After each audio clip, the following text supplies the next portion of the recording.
Hello everyone, and welcome back to another Lorcana deck tech. Today we're going to be taking a look at a deck that I've been working on quite a bit in the last couple weeks. This is a Sapphire Amethyst Ramp deck.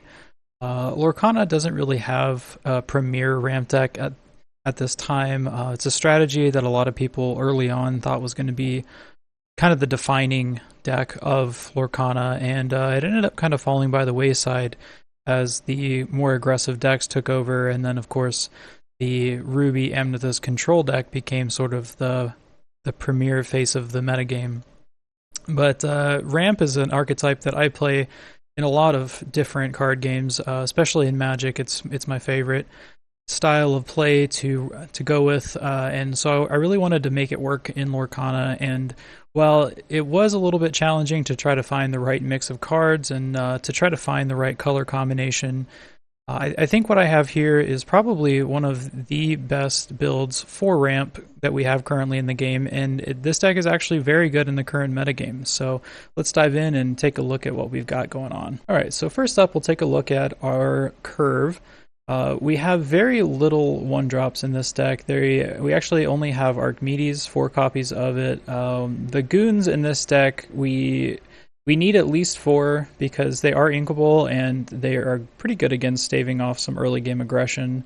But we don't want to have too many because the more goons that you add to the deck, the more they become dead draws later in the game. And of course, we want to be drawing as many heavy hitters as possible when we're playing a ramp deck. Moving up to 2-drops, we have 11 2-drops in the deck.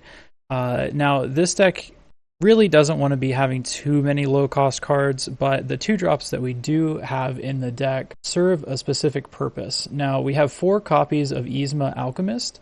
This is a card that I am testing out. I'm still not 100% on whether I like it or not, but the reason that I like this card so much is because it is inkable, and so a lot of times she will just be a card that you ink early on so that you're able to play your ramp cards, but she also synergizes in the late game with cards like the Queen, Wicked, and Vayne.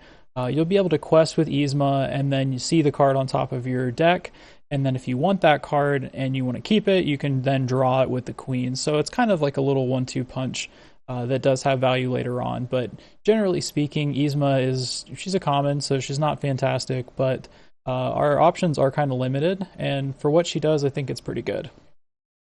The other 2-drop that we have is 3 copies of Grammatala. This is a card that I thought was going to be a lot better than it ended up being, and that's why I currently have 3 copies. She seems like she would be kind of a slam dunk as far as getting that extra ramp in your ink pool, but in practice she hasn't been very good because people can play around her pretty easily and just hold their stuff back or not challenge your stuff, and being that she only quests for 1 lore, you're not really gaining a huge advantage by questing with her and forcing your opponent to deal with it. They can kind of just sit back and wait. So most of the time she ends up kind of just getting inked in favor of playing more productive things in your other ramp spells like 1 Jump Ahead or Mickey Mouse Detective. But overall, she's a fine card. Basically, it has to be included in the deck regardless until we get better things. Now, moving on, we do have 4 copies of 1 Jump Ahead. This is the premier ramp card in this format. It's essentially just rampant growth. If anyone's a Magic the Gathering player, it's a phenomenal card, and this is always going to be 4 copies in Lorcana's ramp decks. Now, the most cards that we have of are 3-drops. We have 16 3-drops, and this is not so much by choice, but more so because we are forced to with how good our 3-drops are. We have Rafiki, Mysterious Sage. This is our best chance of interacting with early game aggressive decks. It lets us play onto the board, and oftentimes Rafiki is able to push through and take out 1 or even 2 other characters, which gives you time to set up for more powerful plays. Then we have 4 copies of Mickey Mouse Detective. This card is phenomenal. It's just costs 1 more than 1 Jump Ahead, puts a card directly into your inkwell. You don't get to see what it is, but it's just a really good ramp card.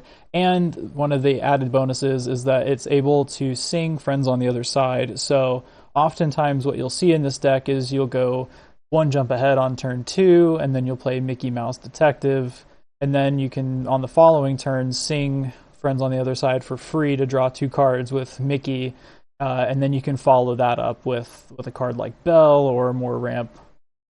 So it's a very powerful curve. And then lastly, what we have in terms of other 3-cost cards is Maleficent Sorceress. She's just one of the best commons in the game. Straight up can be inked and is also just cast her, draw a card. Very straightforward, can also sing friends on the other side. Just never really a dead draw. You're able to cycle her in the late game to try to dig for other threats. She's inkable. It's all around a very good card. Now, as far as 4 drops are concerned, we've only got 4 in this deck, but it is a heavy hitter, and that is Belle, Strange But Special. This was a card that was identified early on as probably one of the best cards in the game. She has been a little underwhelming so far, but I think that's more so because of the way that the metagame is. She hasn't really found the right ramp shell to really shine to her full potential, but it's still an expensive card. It's a very good card, and I think this is the best shell for Belle to shine in. She's ideally what you want to be doing on turn 3 or 4 every time in this deck. Playing her and then having options to ink more stuff allows you to have some really explosive turns, and you can get out things, your bigger cost things, as fast as possible. Moving on to our 5-cost cards, we have 11 5-costed cards. Now, the 5-cost cards in this deck are kind of interesting. They are not phenomenal, but they play an important role. The Queen Wicked in Vain is here strictly because she has a 4/5 body and is a decent challenger and sort of can come down, control the board a little bit, and then stick around and draw cards later in the game. And then we have Maleficent Uninvited. She is just a vanilla 3/6, but she quests for 3, which is really good later in the game, and that 3/6 body is also good for kind of controlling that early game board state. Now, both of these cards are not fantastic in their own right, but they serve an important role in the sense that they can also sing Let It Go. This is our premier action in the deck that lets us deal 1-for-1 with opposing threats. Generally speaking, this card is really good at taking out our opponent's evasive cards. Like if you're playing against Control and they have Brave Little Tailor, you can use Let It Go to take that out just 1-for-1.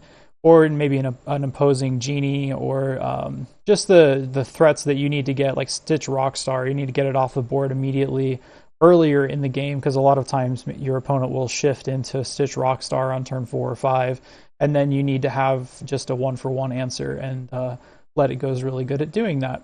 This is a card that I want 3 of currently. I haven't really felt the need to go up to the full 4 copies yet, but there is a good chance that I may end up cutting a card like maybe 1 Yzma in favor of playing the full 4 copies, depending on how the metagame shifts.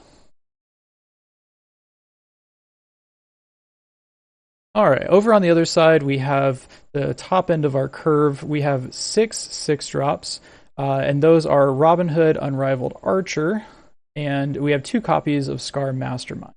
Now, Robin Hood gets the full 4 copy nod because he serves 2 purposes. Technically 3 because he's inkable, but the main thing is that he draws a card, which is really what we want to be doing when we're just throwing all of our hand into our inkwell, essentially, and so cards that replace themselves in our hand are very, very important for ramp strategies. But the second thing that this card does that's really important, and it will come up more often than you would expect, is that this card can deal with evasive threats. He has the Good Shot ability, which means he gains evasive during your turn. So you play this card, he sticks around, and then your opponent's evasive threats are no longer safe. You're able to challenge them, and it puts your opponent in kind of a compromising position, especially if you can play this early on, like turn 4, turn 5. It gets a lot of value. Scar Mastermind is a card that I currently only want 2 of in the deck. It's a little bit niche, but there are occasions where you need to set up favorable challenges, and Scar is one of the best ways to set up those favorable challenges to clear off your opponent's board and sort of turn the tide in your favor. He's able to give -5 strength to one of your opponent's characters, and in the cases where you're going to be playing Scar, you're going to be using some of your other stuff on the board to take advantage of it. Oftentimes, you're not going to want to be just running this out for tempo, but he does quest for 2 lore, and he is a 5/4 body, so there is some merit to just playing it out onto the board when you're not gaining full value from his ability. But generally speaking, because of that, I only want 2 copies of it right now. Now, last but not least are our 8 7-drops, and these are really the powerhouses of the deck and what pulls it all together. Hades Infernal Schemer and Ursula Power Hungry. They're the 2 best cards in the deck. Hades is phenomenal. He is just a 1-for-1. You play Hades, banish one of your opponent's characters, goes into the inkwell, so it can't be brought back with like the other Hades or some of the other cards that can bring things back to your from your graveyard to your hand. So Hades is just a really, really good removal spell that sticks around, and you get to keep a 3/6 on the board that quests for 2. Just a phenomenal card overall, and you just want to be slamming these as much as you get them in the late game. And then on the other side is Ursula Power Hungry. Now, this card was a card that when I first saw it, I was not terribly impressed with it. Evaluating a lot of cards from a Magic the Gathering background, I looked at this card and thought, it's for 7, it's only a 2/8. It doesn't really do a whole lot. You're only drawing 1 card, but wow, I was very wrong about this card. It's other than Hades, it's the best card in the deck. It's so good. The 2/8 body is incredibly difficult for damage-based decks to deal with. It quests for 3, so it starts just putting a huge clock on your opponent as soon as it's played, and you set them back and draw a card every time you play it. And so if you play out an Ursula and then draw a card, drain a lore, and then you just slam another one back to back, it's really hard for them to deal with. Just a fantastic card overall, and Ursula and Hades are just the 1-2 punch that really makes the deck just kind of over the top. All right, and now the last thing that we're going to talk about with this deck is just kind of a general guide to how you want to be playing. Thankfully, ramp decks do not have a whole lot of deviation in their early game. You're basically trying to do the same thing every single game. You're wanting to keep hands that have a lot of inkable cards so that you're guaranteed to hit your curve, and then you're looking to keep cards like 1 Jump Ahead. Friends on the Other Side is usually good as a 1 or 2 of. Archimedes, Yzma, and Tala. And then I think some of the other cards that are safe to keep typically are Mickey Mouse Detective and Belle Strange But Special. I have been known to keep all of these ramp effects in my hand. I want at least 1 or 2 copies of a ramp ability of some sort. I'm typically not going to keep more than 2, of one specific card. Like if I have 2 copies of 1 Jump Ahead, I'm happy with that. If I have 2 copies of Mickey Mouse Detective, I'm happy with that. But if our hand ends up having 3 or more copies of any of those cards, I'm typically going to mulligan those away. The reason for doing that is because while we want a great deal of ramp, we also want to have a great deal of threats to be able to play. So it's more important to have card draw effects rather than keeping multiple copies of cards like Mickey Mouse Detective. So in other words, if I have a hand that starts with 1 copy of 1 Jump Ahead and 3 copies of Mickey Mouse Detective, I'm going to put back at least 1 copy of Mickey Mouse because I'm looking to find cards like Rafiki or Friends on the Other Side, or Maleficent, or even some of the smaller stuff like Archimedes or Yzma, just so that I have that early game insurance policy. Now, generally speaking, the metagame tends to be a little aggressive for the digital client. Sometimes you're going to run into the more controlling decks, but for the most part, people are looking to grind ladder. So there's going to be a lot more incentive to keep the hands that deal with that early game aggression. So cards like Archimedes or Rafiki or Yzma or even Grammatala, you kind of want to prioritize keeping those kind of hands and things that are inkable so that you can hit your curve and play out Archimedes early so that you're able to contest your opponent's board. Now, if you're playing this deck in paper, what I would recommend is evaluating what your opponent is playing, since you're going to be most likely playing a best of 3 match. So you're going to have an opportunity to see what your opponent is playing, and then you can adjust your mulligans accordingly. If you know that your opponent is playing a more mid-range strategy or control, you're not going to highly prioritize those lower cost or those lower curve hands as much. You definitely want access to your ramp every game, regardless of what your opponent is playing against. But if you know you're playing against mid-range or control, you don't have to keep cards like Archimedes or Yzma as high, especially in cards like Rafiki as well. You want to just put those cards back and try to get some more card draw or your other ramp effects if you didn't already get those in your hand. All right, and that just about does it for this deck tech. If you guys have any questions, please be sure to ask them in the comment sections. I'm also going to be streaming this deck quite a bit on my stream on Twitch, as well as some VODs being up here on YouTube. But to give you an idea of how the deck is played, let's go ahead and hop into a few Pixelborn games, and you can see just how this deck operates and how I play it.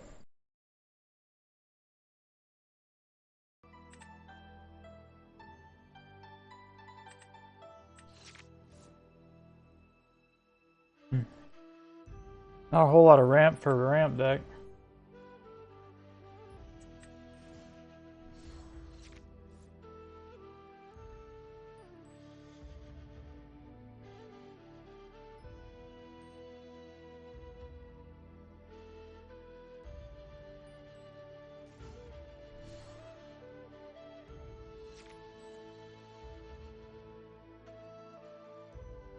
Do we want Yzma or do we want Tala? Yzma or Tala? Nugget, what's up, man? Thank you so much for the sub. Appreciate it. I think we probably just want Tala right now. We can use Yzma later to set up our draws a little bit better. I don't care to quest with Archimedes here. If he wants to trade with Hook, that's fine. Next turn we can just ink the Maleficent.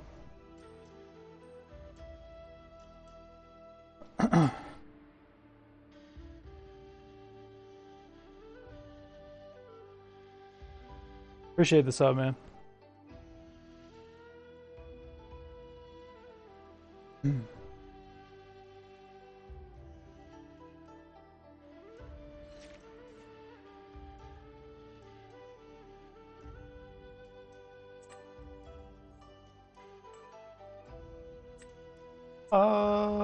Don't need to draw cards yet. We just want to keep ramping. I'd say we're in a pretty good spot.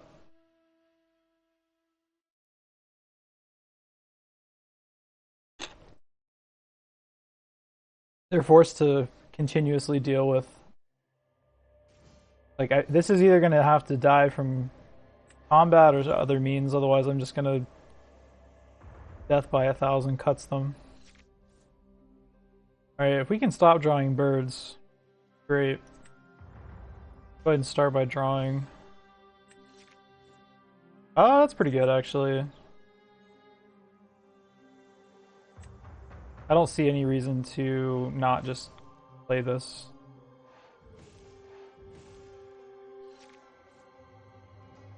Generally speaking, we have a pretty good matchup against the Amber Steel stuff.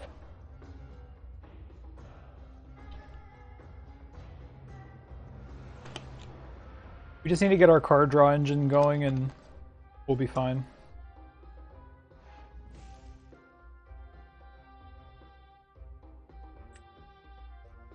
Just a casual 7 ink to my opponent's 4. Big deal. No big deal. Yeah, it's really popular right now. I'm not sure exactly who popularized it, but it definitely kind of popped off. So I don't think I need to play Hades here. I can go ahead and Rafiki down the aerial, which is probably what I'm going to do. The Hans is going to pick off the Mickey pretty much regardless. I think I'm going to draw first. Bell doesn't really do much here. Go ahead and Rafiki, take out aerial. Don't see any reason to play Bell.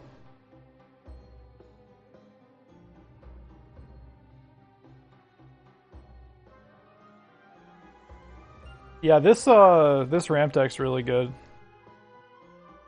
It felt super strong.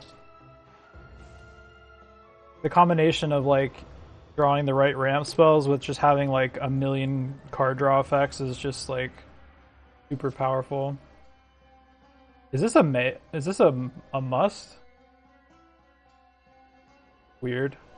I guess he didn't mean to do it, but he pinged his own thing.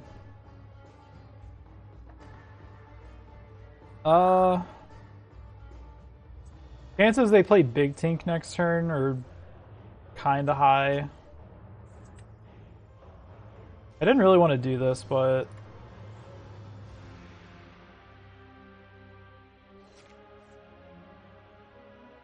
if I play Scar, he quests, and then this goes down to, like, either one of these, if I play them, they just go down to 3 health, and then I'm forced to trade regardless. Yeah, I mean, this is like the best thing that they could have, and even that's really not all that great.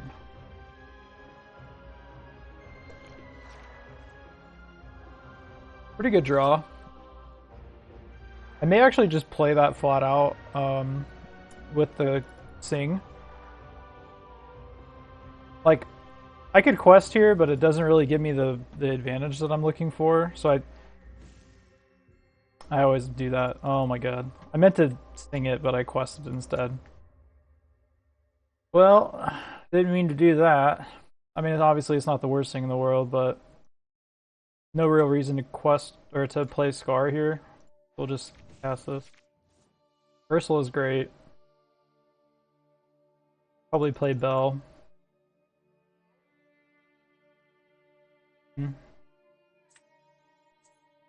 Yeah, let's go ahead and just play Bell. I don't need to rush. What are your removal? 4 Let It Go, 4 Hades, and Rafiki? 3. I've got 3 Let It Go, 4 Rafiki, 4 Hades.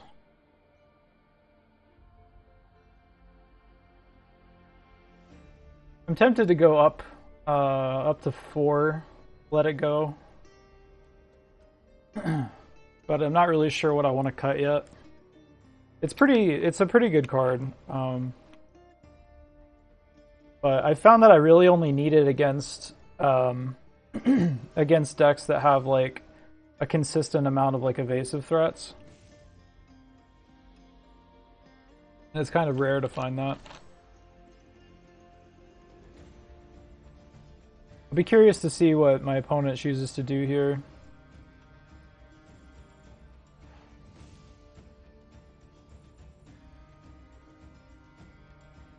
Okay.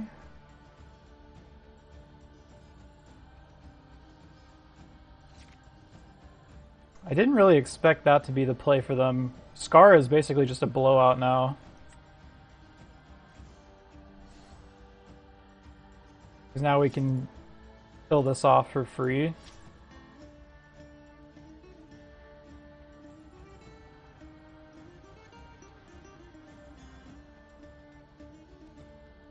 Debating on whether or not I want to ink the queen.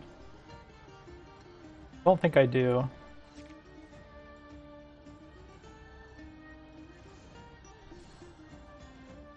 That's fine.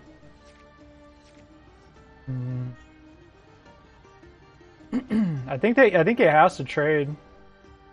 Hans into Hades, Ariel into Bell. Ariel lives with 1 HP. And then I just take it out with Scar.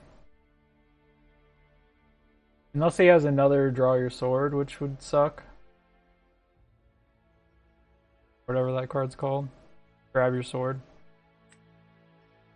Because you could sing it with Ariel, and then my Hades would die to Hans's questing ability, and I'd be left with just a Scar. But I feel like if he had it, he would have slammed it already. Yeah, okay. I'm gonna take the value trade. I guess there's a world where he doesn't even use Hans. Maybe he just quests with Hans, but...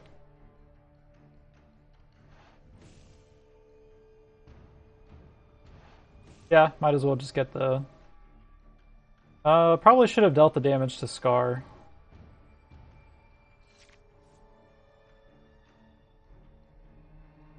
I think we're just playing Ursula here.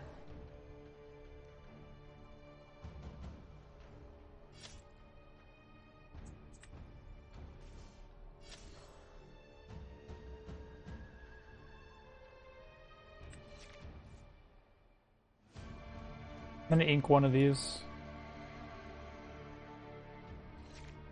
Got enough card draw now. We just can start slowly adding to our board.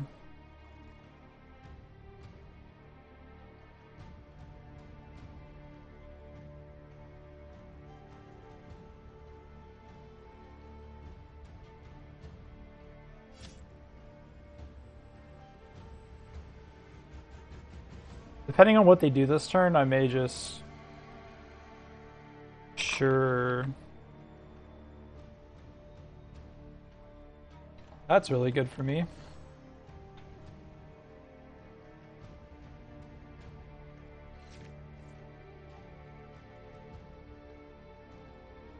Yeah, she's like the bane of Steel's existence.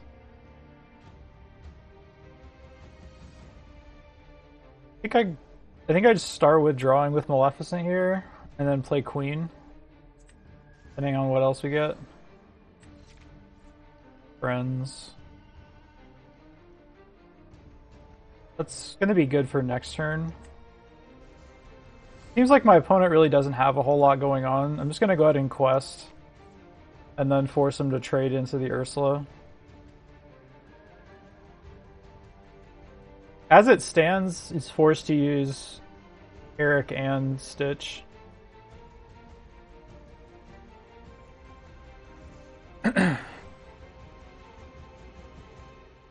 We're gonna draw a lot of cards next turn.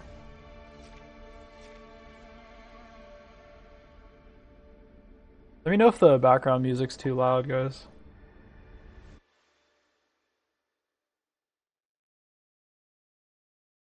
I'm debating if I want to set up my audio splitter again so I can listen to actual music on when I'm streaming the digital client. I haven't decided what I want to do with that yet. So Let It Go or Hades would be a good draw here. I would take another Ursula, but I probably wouldn't be thrilled about it.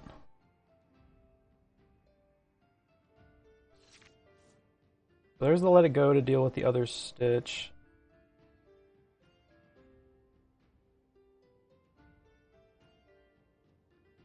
So I think the play here is to hard cast Let It Go.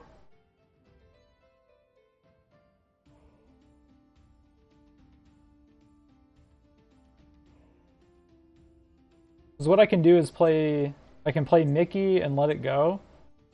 And then, well, this is happening no matter what. We know this is happening.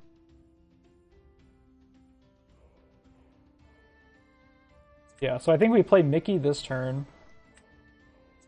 We go ahead and let Stitch go. So I want to take that out. Drawing a card is so good for me here. I think I have to do this. And then next turn we can have Mickey sing Friends on the other side. And then ideally we'll just draw into removal. That's fine. Not getting any value out of that Stitch is really good for me. Oh! Alright, that's probably just GG. Might as well play this.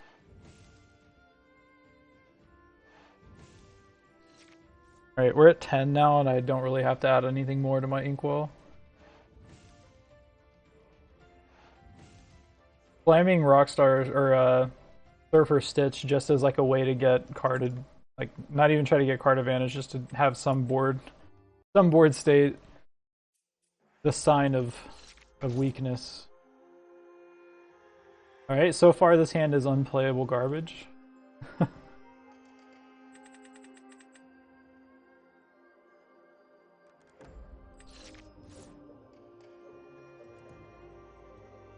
All right, that's a lot better. I don't know what we're playing against, so I don't. This is where it's always hard. Is like I don't know what I'm up against, so. But I still think it's correct with the way my hand is here. I think it's best to go ahead and ink the Archimedes rather than play it because I do have Yzma on turn 2.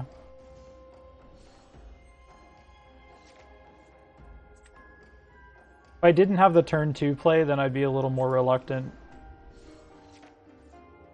to ink the bird.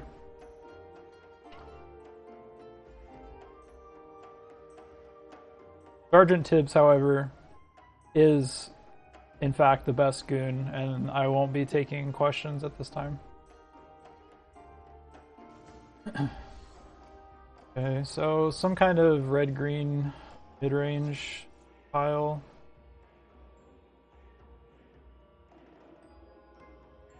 Probably just gonna play Mickey here.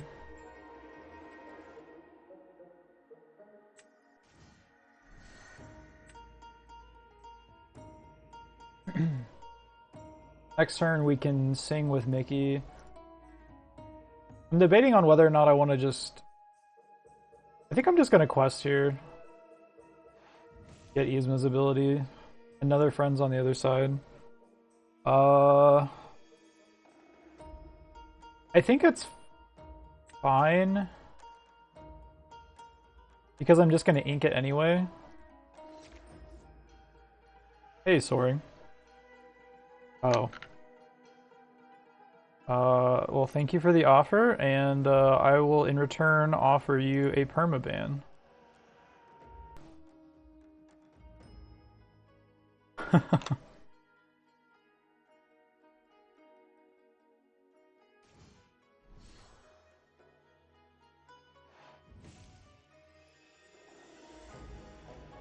Wow, questing with the Flynn?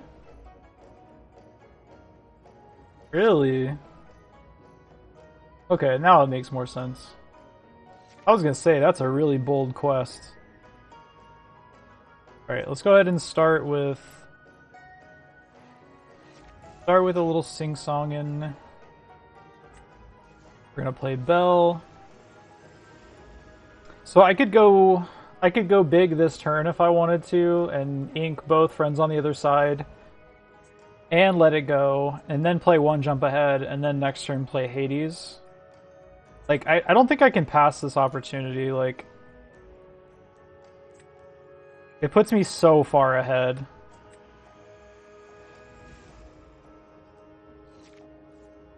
I'm literally ahead by 4 ink, like, that's insane.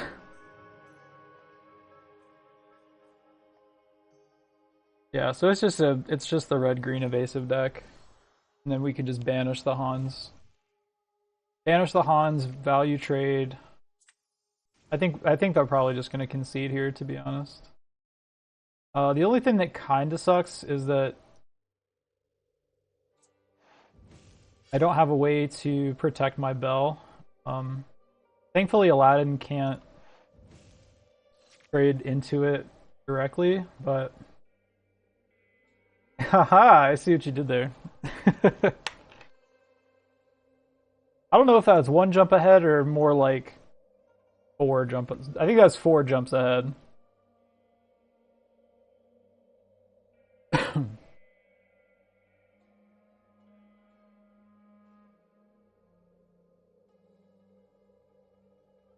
And like Hades is so good against this deck because even if they have like, well, that's pretty good. Even if they have like Genie or something, I just replay it and it doesn't. They don't really get any value. That's a good draw. Works.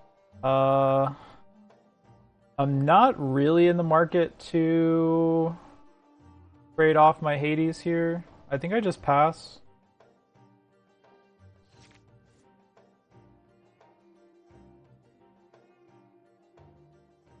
A leap for John Kine, exactly. Yeah, like if they're playing Maui and trying to interact with my board, like that just means that they're not questing. And like I already have Robin Hood, which is my best resource against this deck.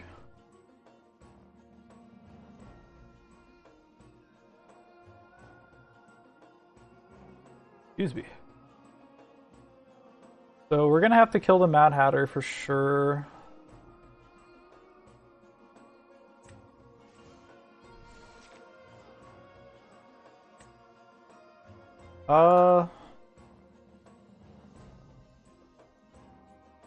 No, there's no Be Prepareds in this deck. If it's the deck list that I'm thinking of, they just don't play it. Because it's a mid-range list, like it's too expensive of a card for them, and all it serves to do is set them back.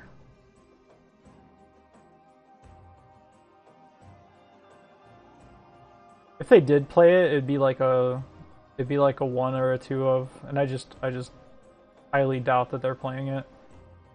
It seems pretty likely that he's gonna want to trade the Maui into the Robin, because Robin Hood is like super good against the evasive deck, which is why I'm playing 4 of them. Like not only does it draw a card, but it allows me to like interact. That's fine. Fine. I lose Hades, but I get to take, unless he. Alright, I didn't expect that, but fine. Alright, so we're gonna have Robin Hood take out Mad Hatter. They get to draw a card, but we don't really care about that.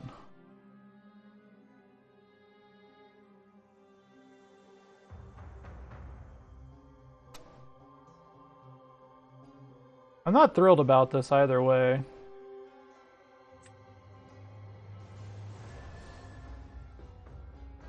I think I care more about Yzma setting up my draws more than I do the extra stuff with Mickey.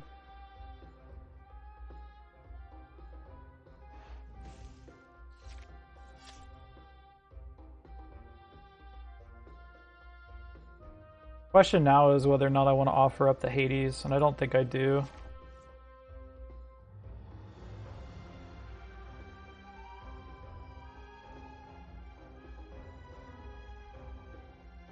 It is really fun, yeah. It's like just unique enough compared to Magic that it has like an appeal. It like hits right in that sweet spot between like having enough like competitive viability as well as like being more like beginner friendly. I really like that. Cusco's kind of a problem.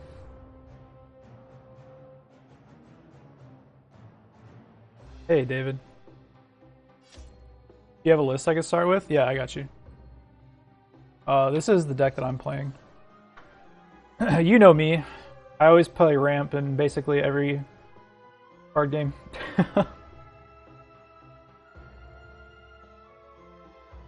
But I've got a like a more aggressive list if you're interested in that too. This is kind of an awkward spot. I can, well, no, I can't even force them to do that.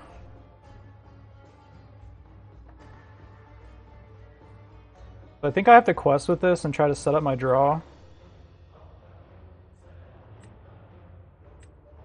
We don't want that. I'm gonna draw here. Pretty good.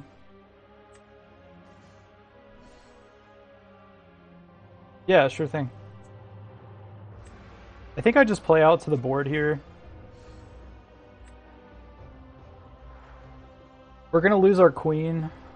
No reason to quest with Hades right now, because otherwise he can Yeah, I think Hades 3/6 body is just gonna be convenient. Here. X. My deck.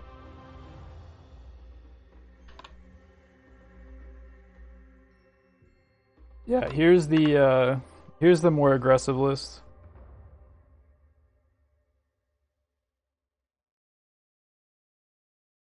Yeah, no problem, man.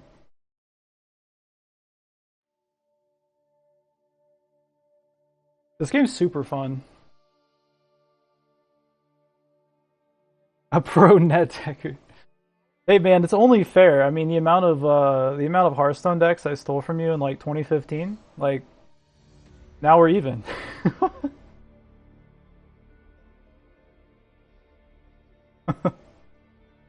All right, Nugget, have a good one. Thanks for hanging out, man. Yeah, I'm really impressed, honestly, that Disney hasn't taken this client down yet, like, because it's not like a legit port. I'm surprised Disney hasn't been like, look here. So this is a really good turn for us. I can Rafiki and Mickey Mouse, or I can use Rafiki first and then use Mickey to take out the Cusco. So the reason we attack first with Rafiki is so that this doesn't die, and we don't activate his ability, which is when a character is challenged or banished, the challenging character gets banished. So we just value trade, and Cusco's ability basically does nothing. Like Mickey dies, but we lose a 1/3 instead of losing a 3/3. We drew Bell, which is really, really good. And now we can quest, set up our draws for next turn. Hades is a slam dunk. Super, super good. So we're not going to have Bell's ability online next turn, but we're going to draw Hades, which is just like the best removal in our deck, so it's better than getting Bell online, basically. They're forced to interact with our board this turn, otherwise we just win regardless, I think. 3, 5, 6, 7, 8. Oh, maybe not. Now that I'm thinking about it, maybe I should have gone for an inkable card, but it wasn't a guarantee. Like, if I don't keep Hades, there's a chance that like I get some like garbage card and it sets me back. But yeah, slamming Hades on this turn, we get rid of, I think we get rid of Pongo, because we can trade into the John Silver. It seems pretty like... What? Why would you not use Aladdin to trade with the Rafiki there? That doesn't make sense to me. So we can't win this turn, so we have to just trade. And then we just win next turn. I really don't understand why he didn't use Aladdin. Doesn't really make any sense to me. Now we just win. I don't get it.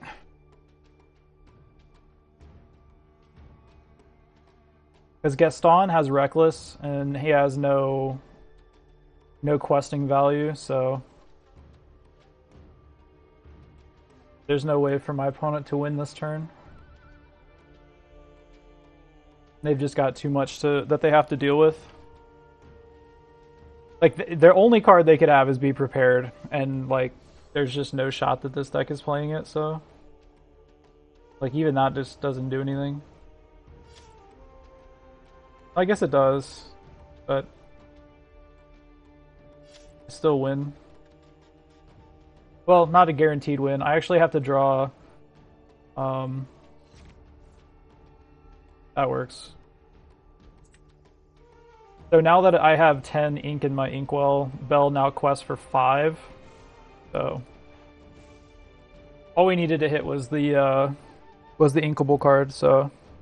Thanks so much for watching. If you enjoyed this video, please like and subscribe. I also stream live on Twitch multiple times each week, so make sure you follow so you know when I go live. See you guys next time.